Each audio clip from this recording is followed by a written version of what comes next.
Do you know how lucky you have it nowadays? When I was going to school, I would have to take a bus 40 minutes to the train station, go an hour and a half to school, and then climb 2 miles uphill to the school. We all know someone who told us that story, right? Okay, so growing up in Boston in the mid to late 70s was very interesting. Judge Garrity had voted and ruled for desegregation in the schools.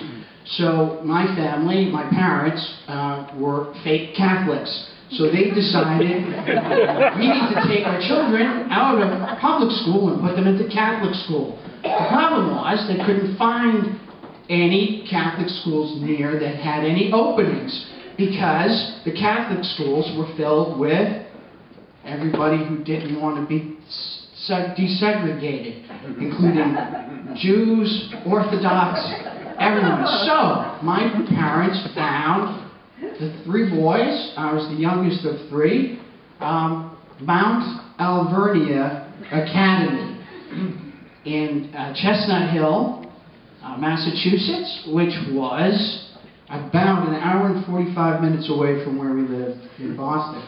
So, it was in 1976 or 77, I almost died the first time.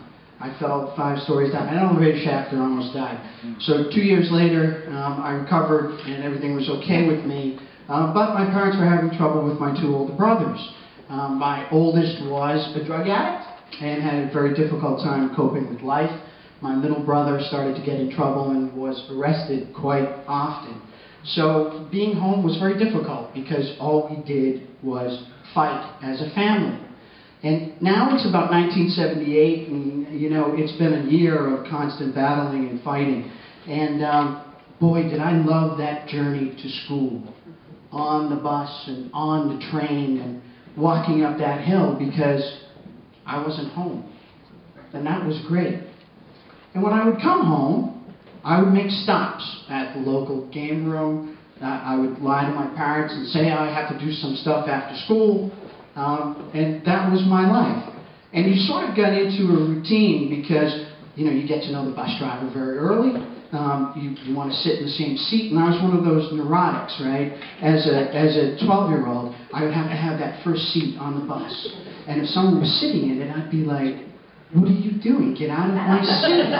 And I would chew gum and put gum on them and they wouldn't know it. I would sit next to them. And then I'd get on the train and it was right from Cambridge all the way to the Boston College line, which was about 30 stops and was about an hour and 10-minute commute. And I knew all the conductors. If people were cold outside and waiting for the conductor to open the train, I would slip my hand under the train and open the door for them. I could get newspapers, you know, out of those newspapers. I knew how to open it up without paying, and people loved that. So this was my routine. So it's a cold winter morning in 1978, and I get up and I hear the forecast that, and I was up at 5 a.m. to get to school on time because it took almost 2 hours. And I was like, there's no way my mom's going to let us go to school. So, and at this point, my brothers had moved on. They were much older. I was an oops baby. They had moved on to high school, and I was still going to Mount Alvernia Academy. And I get up. I wake up my mom. My mom's like, no, you're going to school. I'm like, Mom, they're saying 1 to 2 feet of snow. And she's like, it doesn't look that bad out. So I got dressed and I start the drudgery of getting to the school. So I'm walking to the bus stop and the snow is coming down sideways at 5:30 in the morning. And there's probably already an inch or 2 on the ground. The bus is late. I wait. I get on the bus. What is a 30-minute ride takes about an hour and 10 minutes. And it's pretty eerie. And the bus stops quite frequently and then actually slid into the Leechmere train stop. So I get off and the train is not there, but I could see it coming around the corner. So at that point I actually debated, do I call my mother or do I get on the train? And fighting the way we did, and fighting the way we did that morning before I left, I got on the train. So it's 3 stops above ground, and then it's 12 stops underground, and it seemed okay. But I noticed that every stop going towards Boston College, less and less people were getting on. So as we're pulling out of Kenmore, and you see what's in front of you is a total whiteout condition. And there's no one getting on the train. And I know the conductor, and the conductor's like, Joe, you need to get off and you need to go home. And I said, if I go home, my mom's going to kill me. He's like, okay. And you know, right at the end of the Boston College line, you go down a very steep hill into the BC line. And you know, those old T trains at that point had this little lever that they would push, and sand would come out along the wheel wells. So I see him, because now I'm neurotic, I have to be up front with the conductor. The conductor's pushing this, and the train is just sliding. So it slid into 4 cars that were trying to cross the train tracks, and was a total crash. And I jump out, and I said, okay, I need to start walking up the hill 1.5 miles to the school. Well, now it's 10:15, and I'm way late. So I'm about halfway up the hill, and I hear a honk. And I look, and it's one of my gym teachers. Her name was Miss McCormick. To this day, I can't tell you what her first name is, but she was a great lady, and we loved her dearly, and she was very protective of all of the students. So she said, what are you doing? It's a blizzard out. And I said, my mom made me go to school. And she's like, and she's been calling frantically at the school wondering where you are. And you know, no cell phones back then, right? What are you going to do? So she's like, get in. And she's like, I don't know what to do. Do I take you home? Or, you know, your dad wants to come pick you up. So she made the instant decision that she was going to take me home. And that was probably a huge mistake.